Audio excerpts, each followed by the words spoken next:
फजर की ठंडी हवा दिल के जंग को धो जाती है। जो इस वक्त रब के हुजूर झुक जाए इसका दिन नूर से भर जाता है। जब फजर की अजान गूंजे तो समझ लो रहमतों के दरवाजे खुल गए और ये वक्त सोने का नहीं रब से जुड़ने का है। फजर का वक्त वो लम्हा है जब जमीन सुकून में और आसमान जिक्र में होता है। खुश नसीब वो दिल है जो इस वक्त सजदे में झुक जाए। रात की तारीकी के बाद फजर का नूर याद दिलाता है कि रब के रहमत हमेशा अंधेरों को चीर कर आती है। फजर की नमाज इबादत नहीं, ये रूह की ताजगी और दिल की रोशनी है। अस्सलाम वालेकुम my YouTube family and welcome back to my channel. I hopefully आप सब ठीक होंगे और अपने घरों में खुश और आबाद होंगे। अल्हम्दुलिल्लाह हम भी ठीक है। यहाँ पर फजर टाइम से मैंने ही आज का व्लॉग शुरू किया हुआ है। मैंने फजर पढ़ के फिर उसके बाद सूरह यासीन की तिलावत में डेली फजर के नमाज के बाद मैं करती हूँ और ये वज़ाइफ ज़ौजैन, ये इसमें बहुत मुजरब वज़ाइफ है ज़ौजैन के लिए। ये आपको किसी भी इस्लामिक बुक शॉप में आसानी से मिल जाएगा और इसमें खातन के लिए ज़िंदगी के हर ख्वाहिश और हर मुश्किलात को हल करने के लिए इसमें वज़ाइफ मौजूद है। मैंने भी इसके वज़ाइफ से बहुत सारे हजात पूरे किए हैं और यहाँ पर मैं आपके साथ मुलट्टी का सीरम शेयर कर रही हूँ। अगली बार इंशाल्लाह जब मैं ये सीरम बनाऊंगी तो इसकी रेमेडी ज़रूर आपके साथ शेयर करूंगी। इस सीरम को मैं डेली अपने फेस और हाथ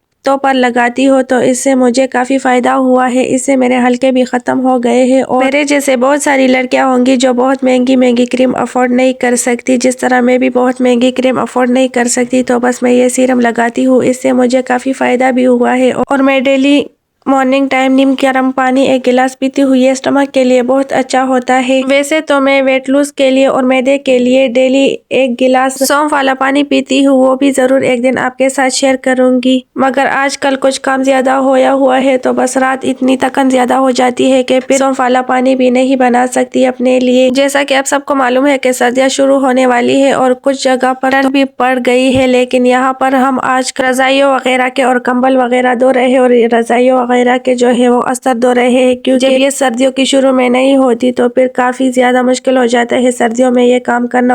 और यहाँ पर मैं अपने लिए वेट लूज ड्रिंक बना रही हूँ। इससे मुझे काफी फायदा हुआ है। 1 मंथ में मेरा 3 kg वेट लूज हुआ है और इसको बनाने के लिए यहाँ पर मैंने 1 गिलास भर पानी लिया है और उसमें मैंने 1 चम्मच तुख्म दाऊदी, तुख्म मलंगा और अलसी के बीज डाले हैं। इसको मैं भिगो कर पूरे दिन के लिए रख दूंगी और शाम को खाने से पहले इसमें मैं 1 चम्मच एप्पल साइडर डालकर शाम के खाने से पहले लाजमी पीती हूँ, क्योंकि घर के कामों के साथ साथ सेल्फ केयर भी करना जरूरी होता है। मुझे तो और लड़कियों के बारे में पता नहीं, लेकिन मैं खुद के बारे में ये जानती हूँ कि जब मैं सेल्फ केयर करती हूँ तो घर के कामों को भूल जाती हूँ और जब घर के काम करती हूँ तो केयर करना भूल जाती हूँ। तो अब मैंने सोचा कि घर के कामों के साथ साथ मैं सेल्फ केयर जरूर करूंगी। और यहाँ पर बस मशीन में जो कपड़े डाले थे वो भी धुल गए हैं। इसी के साथ अगर मेरे चैनल पर न्यू है तो चैनल को सब्सक्राइब करें और साथ में बेल आइकन का बटन भी प्रेस करें ताकि मेरी हर नई आने वाली वीडियो की नोटिफिकेशन आप लोगों तक पहुंच सके। और मेरे व्लॉग्स आपको कैसे लगते हैं कमेंट्स में जरूर बता दिया करें। और यहाँ पर अबू जापानी पेल लेकर आए हुए थे तो काफी दोनों से फ्रिज में पड़े थे, बस ये भी मैंने कट करके सबको दे दिए, क्योंकि अम्मी जी तो बीमार है, वो तो देख नहीं सकती तो अपने लिए वो खुद काम भी नहीं कर सकती। तो मेरी कोशिश होती है कि जो भी चीज हो मैं सबसे पहले अम्मी को काट कर दूं, और क्योंकि माँ तो माँ होती है, माँ का नेमुल बदल कोई नहीं हो। और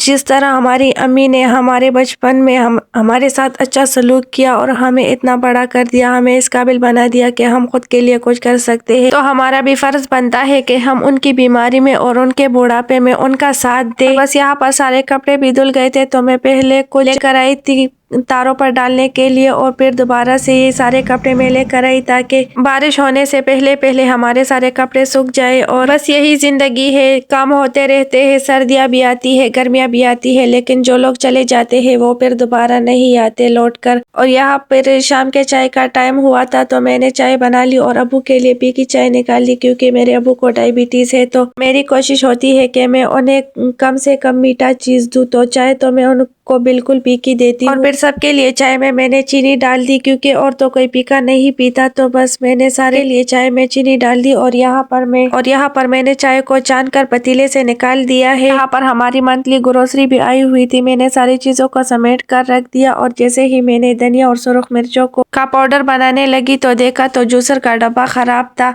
बस फिर मैंने सोचा कि धनिया को लंगरी में कूट लूंगी। और यहाँ पर सुरख मिर्चों में मैंने पानी डाल दिया और उसको हल्की आंच पर मैंने नरम होने तक पका लिया। जब ये सारे सुरख मिर्च जरा से नरम हो गए तो फिर मैंने इसको ब्लेंडर के जग में डालकर थोड़ा सा पानी और डाल दिया और उसको मैंने दरदरा सा पेस्ट बना लिया ताकि ये इजी भी हो जाए। फिर मैं इसके क्यूब्स बनाऊंगी। अभी बस मैंने इसको एक जार में डाल कर रख दिया है क्योंकि मैंने जो क्यूब्स बनाने वाले डब्बे है उसमें मैंने अदरक और लहसुन का पेस्ट बनाया हुआ है। तो मुझे सालन बनाना इतना आसान काम लगता है, लेकिन जब ये मिर्चों का पाउडर नहीं बना होता और धनिया का पाउडर बना नहीं होता तो फिर बहुत मुश्किल हो जाता है। ये सारे काम मेरे लिए मेरी अम्मी करती थी। वो धनिया पाउडर बनाती थी, सुरख मिर्चों का भी पाउडर बनाती थी, सारी चीजों का पाउडर बनाकर और अदरक लहसुन का भी पेस्ट बनाकर रख देती। लेकिन जब वो बीमार हुई है तो सारे काम मुझे अकेले ही करना पड़ता है। तो बस यहाँ पर मेरी कोशिश होती है कि मैं सारी चीजों को पहले से तैयार करके रखती हूँ। जब भी मैं खाना बनाती हूँ तो फिर मेरे लिए बहुत इजी हो जाता है और जब भी कोई गेस्ट वगैरह आए तो फिर तो बहुत ही इजी हो जाता है। बस जल्दी से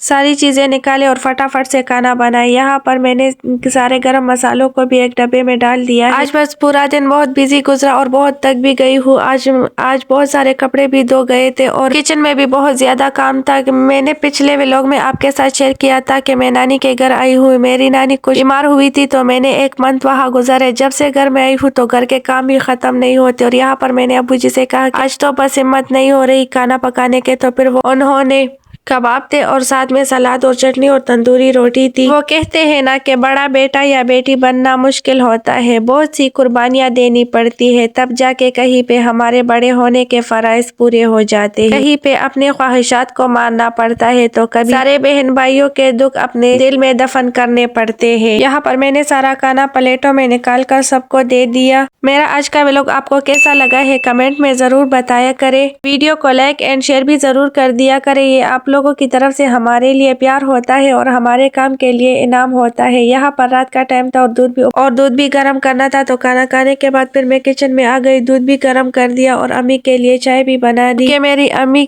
को खाने की इतनी फिक्र नहीं होती और न ही इतना ज्यादा कुछ खाती है, बस चाय मस्ट है उसके लिए, चाय वो पीती है लाजमी। तो मेरे रात का बस आखिरी काम किचन में यही होता है कि जल्दी से अम्मी को चाय बनाकर दे दूं। और जैसे ही मैंने चाय बनाई तो यहाँ पर अब्बू मिठाई भी लेकर आई। तो फिर यहाँ पर मैंने सबके लिए प्लेट में मिठाई भी निकाल दी और सब दे दिया। बस आज का व्लॉग यहाँ तक था। आई होप कि मेरा आज का ये व्लॉग आपको पसंद आया होगा। अगले एक ब्रांड न्यू व्लॉग में फिर मुलाकात होगी। तब तक के लिए खुश रहे, आबाद रहे और खुशियाँ बांटते रहे। और जो लोग बीमार है अल्लाह ताला सबको मेरी अम्मी समेत सेहत कामला अता फरमाए। आज का दिन बहुत अच्छा गुजरा, अल्लाह का ढेरों ढेर शुक्र अदा किया। मिलते हैं नेक्स्ट व्लॉग में, तब तक के लिए हमें याद रखिएगा। अल्लाह हाफिज।